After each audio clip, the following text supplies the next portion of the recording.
ابو بکر ایک نوجوان مسلمان اپنی مصروف روزمرہ کی زندگی میں قرآن پڑھنے کے لیے وقت نکالنے کے لیے ہمیشہ جدوجہد کرتا تھا۔ ایک دن آن لائن براؤز کرتے ہوئے وہ ایک on line Quran plate form سے ٹھوکر کھا گیا جس نے سب کچھ بدل دیا۔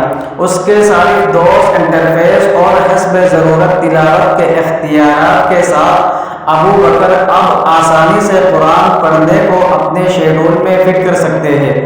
اس نے اپنے یومیہ سفر کے دوران مختصر سیشنوں سے آغاز کیا اور جلد ہی خود کو قرآن کی خوبصورت آیات اور کہانیوں میں غرق پایا۔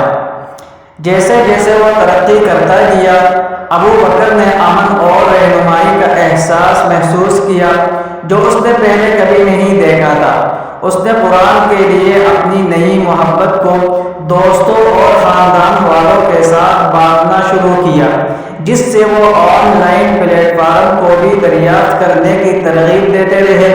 ایک ساتھ انہوں نے ایک مجازی قرآن مطالعہ گروپ تشکیل دیا جو اپنے روحانی سفر میں ایک دوسرے کی حمایت اور حوصلہ افزائی کرتے ہیں۔